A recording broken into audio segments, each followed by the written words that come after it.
Hi, I'm Chef Matt from Roth Living Showroom in Kansas City, and today we're going to be talking about the first model that Wolf put out of the convection steam oven, and we're going to talk specifically about the mode convection steam.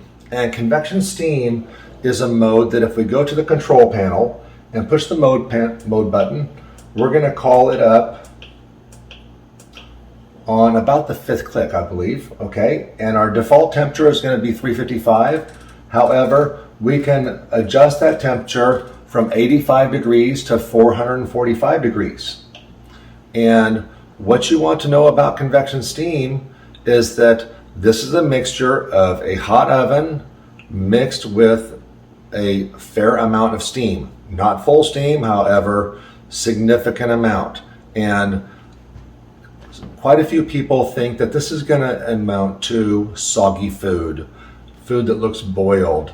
That doesn't sound appealing to use a lot of steam and convection. I'm not sure what that's doing. So let me explain to you where the benefits of convection steam come in. So first of all, I want you to think of it as an oven that has some steam injection coming in. And to understand why steam is a great vehicle for heat, if I've got my full-size oven heated up to 425 degrees and I have a pot of boiling water on the stove, so I can reach my arm in without touching a rack to that 425 degree oven, and it gets uncomfortable after about 30 or 40 seconds, but really it's hot air, it's hot dry air. It's not that uncomfortable. However, if I try and put my hand over some boiling water, it stings immediately, doesn't it? So water is a great vehicle or component to transfer that heat to your food. That's what it's about, is getting heat to your food the fastest and the most efficient. And by mixing moisture with that hot oven, it's really going to intensify the cooking process by speed, also by results. So one of my favorite things to do with this oven and convection steam is to roast potatoes or vegetables in a higher heat temperature, such as 425 to 445 degrees.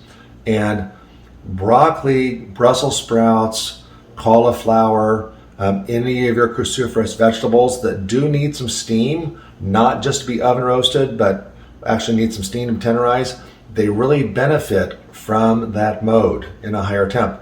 Potatoes come out beautiful and crispy in those higher temperatures of convection steam, because once we're above 400, steam is no longer just tenderizing. Now it's helping to brown and crisp things. And if you like that oven char on some vegetables, or even some potatoes that get nice black crispy edges, that's an ideal mode for this. And I can tell you, here in Kansas City, we're all about the barbecue as well. And I will start with my ribs on the smoker or my brisket.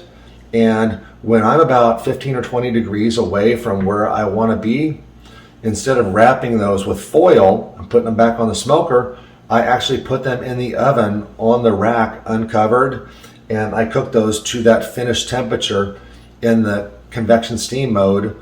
Here in Kansas City, around 235 to 250 is ideal, so that's the temperature I use. And the result is I get some phenomenal barbecue finished in my convection steam oven. So there's so many different things we can do with convection steam, from vegetables and potatoes to roasting a chicken. If you're adding some steam into that mix of the roasting, it speeds up the process while still giving you that nice crispy golden bird. And if we're talking about desserts also benefit from some steam in the mix, such as a cheesecake. So there's a recipe for the cheesecake in our the Wolf cookbook that comes with this model that's really, really unique and delicious. I encourage you to try that. So lots of different options on this mode of convection steam that I think will turn out to be one of your favorites when you start to understand how it's working.